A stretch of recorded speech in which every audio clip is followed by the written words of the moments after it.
अस्सलाम वालेकुम गाइस, कैसे हैं आप लोग।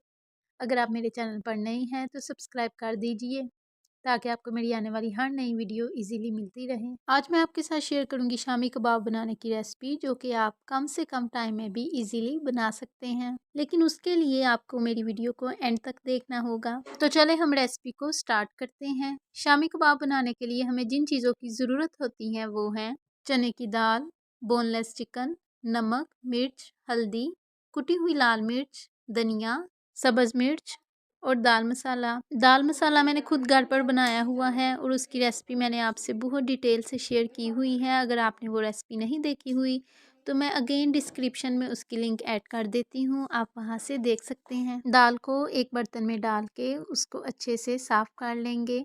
वैसे तो जहाँ से हम दालें लेते हैं वो उनकी सफाई के एक्स्ट्रा चार्जेस लेते हैं, लेकिन मैं अपनी तसल्ली के लिए फिर भी एक बार इसको अच्छे से देख लूँगी। और ये आप देख सकते हैं इसमें से कुछ भी नहीं निकला। अब दाल को 2 से 3 घंटे के लिए पानी में भिगो देंगे। वैसे तो दाल को भिगोए बिना भी पकाया जा सकता है, लेकिन यह है कि उसमें टाइम थोड़ा ज़्यादा लगेगा। लेकिन अगर आप इसको भिगो लेंगे तो पकाने में आसानी हो जाएगी।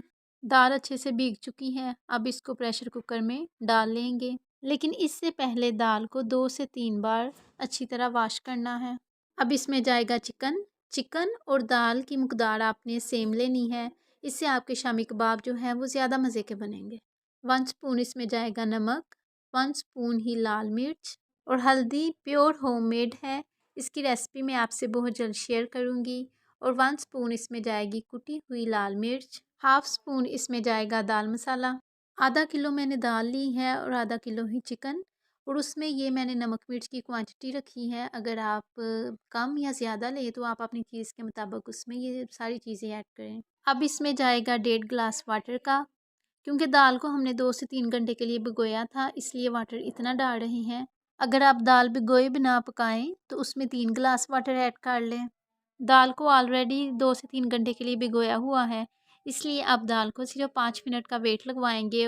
और ये देखिए जी, 5 मिनट के वेट के बाद दाल बिल्कुल गल गई है। अब इसको एक खुले बर्तन में डाल लेंगे। और यहाँ पर कुछ लोग करते हैं कूंडी का यूज़, लेकिन हम चम्मच की हेल्प से ही दाल को और चिकन को अच्छी तरह से मैश कर लेंगे। और ये देखिए चिकन और दाल कितनी अच्छी तरह से यकजान हो गई है।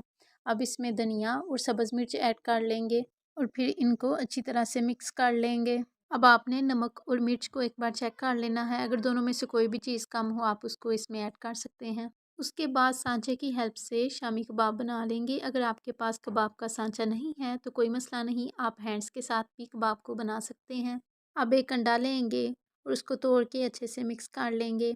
अंडे का शामी कबाब बनाने में क्या यूज़ है वो मैं आपको बाद में बताती हूँ। एक पैन में घी ऐड करेंगे और उसका गर्म होने का वेट करेंगे। घी गर्म हो गया है। शामी कबाब को 1 बाय 1 अंडे में डिप करके पैन में रखते जाएंगे।